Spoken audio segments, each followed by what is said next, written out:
I've just visited the Horniman Museum Gardens in South London to talk to Head of Horticulture Errol Fernandes about some of the new ways of gardening they're pioneering there. It's Alexandra here from the Middle-Sized Garden YouTube channel and blog. And as well as being a head of horticulture or head gardener, Errol is also a TV presenter, and he gives talks for international horticultural events such as the Beth Chatto Symposium about these innovative gardening techniques. When you go into the Horniman, the first thing you'll see is the Xerophytic garden, or the low water use garden, and that's something that you might be interested in if you have very poor soil, or you've had a big building project, or perhaps you've bought a new build house and there's a lot of rubble in your garden. Walk a little further along and you'll discover their microforest, not something perhaps for very small gardens, but in larger or middle-sized gardens. It doesn't take up a lot more room than a hedge, and it is much less work. Also, people who want to have a tidy garden in winter but still want to be wildlife friendly would be very interested to see what he does in the Prairie Garden at the Horniman. And a border that is constantly replanted with annuals for decades will suffer from replant disease and very poor soil, and that's what he faced. And so finding out how he brought that border back to health in the simplest and most nature-friendly way possible is fascinating. You're doing some quite interesting different sorts of things here, so I'd like to just go through them and then we'll work out how we could perhaps do them in our own gardens. So let's start off with what I would call the dry garden. Yes, so we refer to that area that you're referring to as our xerophytic garden. All of the plants that are in that area are xerophytes, so plant species that have an adaptation to be able to cope with extreme weather conditions, in particular drought. So the project came about because in 2020 we launched a Climate and Ecology Manifesto, and that overarches everything that we do in the entire museum, so internally and externally with our 16.5 acres. And we had this area at the front of the museum. It's a real showpiece area, but it was looking a little bit tired. It wasn't unpleasant, but had phormium and bamboo. Some of those plants were running rampant and causing a little bit of damage with the paving. And we felt that there was an opportunity for some change. It was a south-facing area. It's really, really bright and sunny. There's very, very busy London roads, quite polluting, but also I feel perhaps even maybe a bit of a Gulf Stream effect of keeping that area almost like in a microclimate. And we've got this amazing sandstone frontage that retains heat as well. So there was a fantastic opportunity. We dovetailed that with a big pathway project that we had planned in the garden. And we knew that all the paths were going to be lifted and relaid. And the sub-base that would have normally gone to landfill, we retained all of that. So sort of crushed concrete, type 1 MOT, and it was about 15 tonnes of material. So rather than sending that material to landfill, we wanted to retain it in line with our Climate and Ecology Manifesto. So we essentially dug quite deep trenches and filled it with some of the bulkier material, so big boulders and rocks. So essentially it's concrete boulders, really. And then mixed the spoil with the rest of the concrete, and then on the very top we've got concrete fines. So the material was sort of graded, but if you like, we were just taking it from a spoil heap of our contractor and using it, and being quite sort of particular about how we laid this on the ground in the area that we were doing. And we also just kind of played with the topography to create different little tiny microclimates. So on the north side, for example, you'd have sort of little shaded pockets, and in the south side there might be little dips that might protect something quite sort of cold. The next area we'd like to look at is the microforest, and I think this is a really interesting thing because you planted that really alongside the road, so it's going to, although it's quite a small area, it is going to protect some of the noise and the pollution from the road, isn't it? Yes, so just before I arrived, the museum had hoped to plant a green corridor of 60 silver birch trees along that busy London road area where we adjoin the busy London road. And it's one of London's most polluting roads. And we wanted to sort of create a bit of a buffer against that noise, but also that pollution for the garden. In my previous role, I was working in Hampstead, and I'd noticed in Hampstead's garden suburb that there was a small planting of trees in a local area, and I found out a little bit more. It was a microforest planted in the Miyawaki style.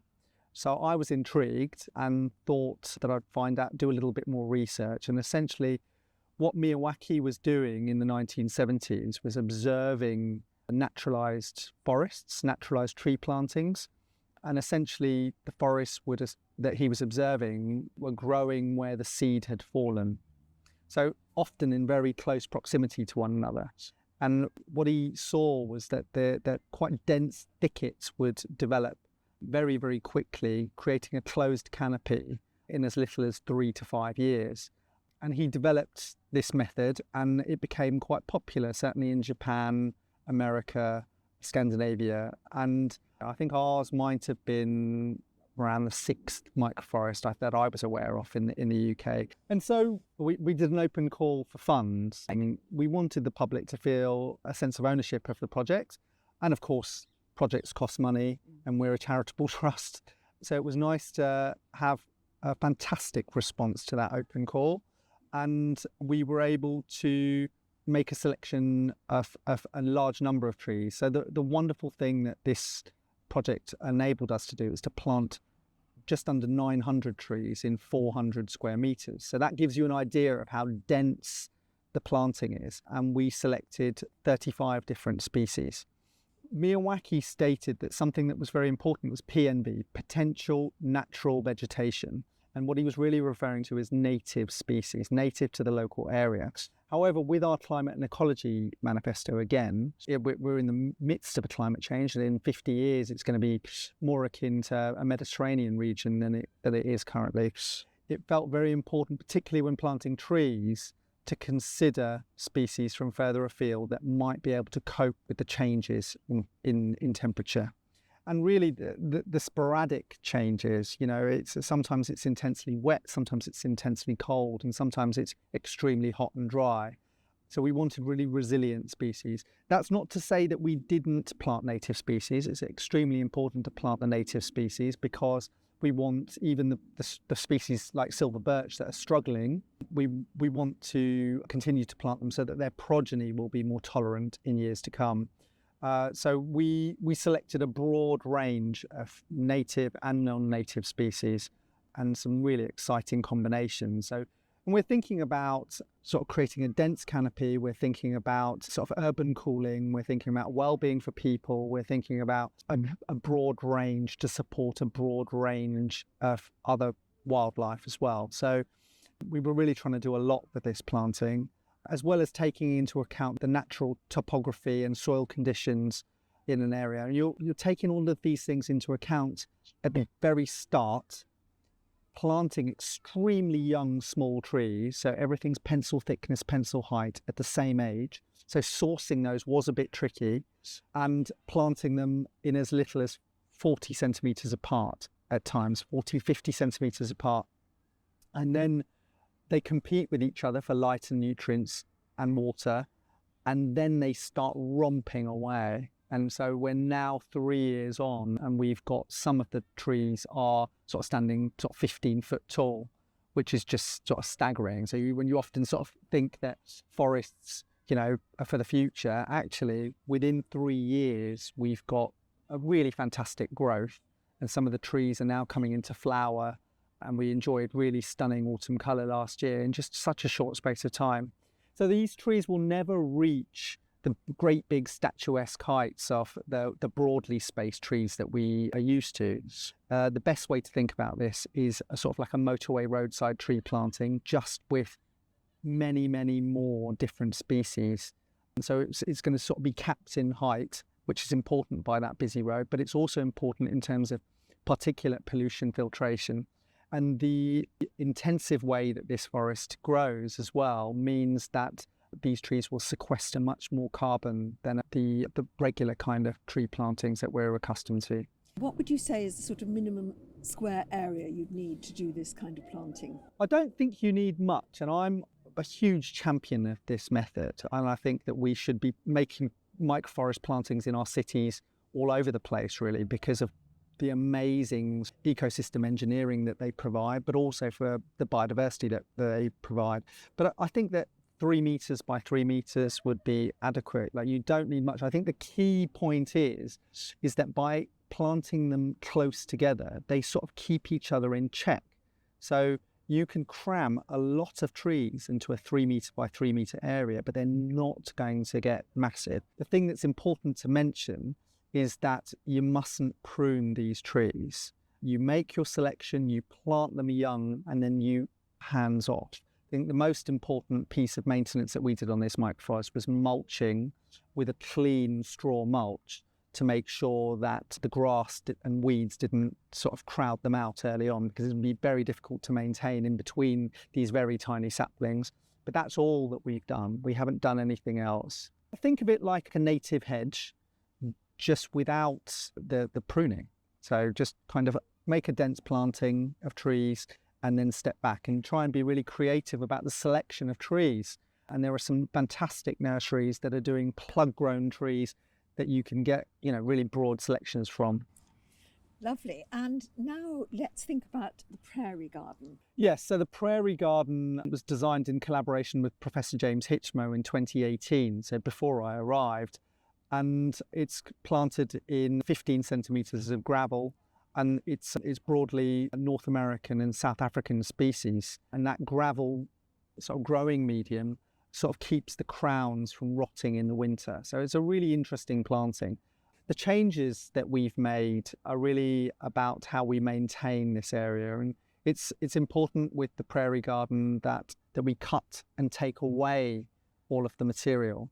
And the reason for that is because these plants, being from North American and South African prairies, they would die if a soil layer developed around their crowns. And they'd die in the winter because that soil layer would hold moisture close to the crowns, and the crowns would rot and die in the cold and wet, the combination of the cold and wet through the winter. So we do this meticulous cutting and taking away to maintain that area, and we do that in the third week in March. Now, when we were doing some baseline studies with an ecologist recently, we were having a discussion about the maintenance of this area, and I'd become aware that the Prairie Garden buzzes with invertebrates through the summer, and they're not just feeding from those plant species. They make those plant species their home and their breeding ground. And all too often when we're cutting the material back in March, we find the hollow stems are filled with invertebrates, or underneath the echinacea seed heads, there'll be little clusters of ladybirds sort of sheltering from the cold. And it's too cold for these species to emerge at that point. And like so many gardeners, we cut that material back, we throw it on the compost heap, and we're turning all of that life into the compost. When discussing this with the ecologist, Johnny Johnson, he suggested that we just leave it. Now, he's not a horticulturalist, and I can't leave it because these plants would die. So instead of cutting and taking away, we're now tying this material to posts, so that it's kind of, there's a clear message to the public, I think, in reading these sculptural kind of forms that we've got. They almost look a bit sort of paganistic, sort of somewhere where the witches have hung up their broomsticks or something. But essentially, it allows birds that are nesting at this time to take material. There's plenty of seed for the birds and other animals too, and all of those invertebrates that are overwintering in those hollow stems have the chance to emerge. Now, the key with our Prairie Garden is that those stands, those bundles of material, are taken away by mid-June, and that's because the Prairie Garden requires the full baking sort of sunlight and warmth.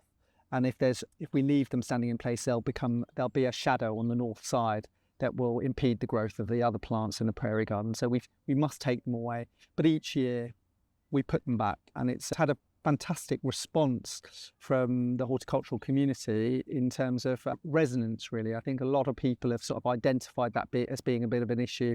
The key is just making sure that we're not too quick to dispose of this material. Of course, we need to cut it back, and we've got a very clear reason for needing to cut it back, because we've got this gravel mulch. But of course, people want to tidy up their gardens in early spring, and that's fine. And of course, insects are in decline, certainly flying insects, and certainly in our cities. So it's really important that we make a space for them. But yeah, you could just create a teepee with some old hazel sticks or something and cram that full with cut grasses and hollow stems, just pile it all the way up. Can look quite sculptural and beautiful. Or like we do, weave big hazel poles into the ground because they'll take a long time to rot. And we tie the bundles to those and they stand in the border. And the response from our visitors is really positive too. People think they look really wonderful. So the Sunken Garden, when you arrived, it was quite a traditional bedding garden, wasn't it? So tell us about what you did with that. So the Sunken Garden has been quite an intensively cultivated area since the 1930s. So we were planting bedding from seed in the glass house in the nursery here and rowing it out in quite a traditional method. And then a rotavator was also being used to turn the soil, remove all of that bedding. Bulbs and bedding were being composted each year at great expense. And then we'd replant again for the sort of early spring display. And then there'd be a summer display, a spring-summer display and a winter display, 2 displays.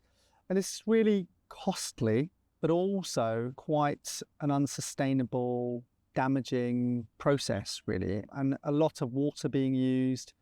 And then I think the thing that really swung the change for the Horniman was because we'd sort of tested the soil and it came back positive for Phytophthora and Pythium, sort of soil-borne sort of replant disease. And this was causing an issue with the annual plants that we were growing. And so, and really the place that disease came from was really because there was no real crop rotation going on there. It was sort of bedding upon bedding upon bedding. So there was a desire for a move away from this annual bedding to a more perennial planting. So we have essentially curated this area to align with our bird and invertebrate collection within the museum. And all of the species make links to birds and invertebrates in some way. So it might be that they produce a food source, or there's a nesting material, or a particular species that they're drawing in. And we've essentially approached that change in an incremental, kind of slow way, rather than a broad sweep of removing everything at once. We began by planting bulbs extremely deeply so that they're more perennial.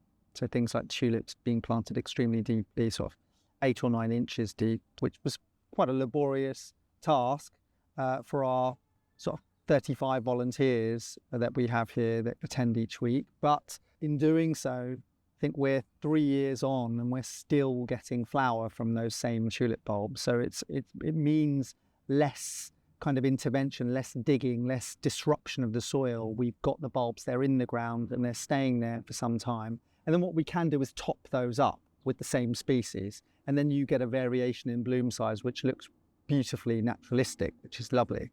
So that was what we began with. And then we were over sowing, rather than growing annuals in the glasshouse, we were broadcast sowing our annual wildflower mixes for a couple of years. And that was just really to rest the soil. So we did that for 2 years, where we're just broadcast sowing, no digging, and then when we came to removing that material, we were just using a sickle, so leaving the soil undisrupted. At the same time as we were broadcast sowing that annual display, we were also mixing in Myosotis into that mix so that we'd have a beautiful foil for our spring display. So we're multi-layering the seed mixes, so to speak. So we've got an annual display in there, and then we've got the Myosotis, the forget-me-nots in the mix too, so that when we sickled off the top growth of that summer display, once it had dropped its seed, we had the Myosotis already there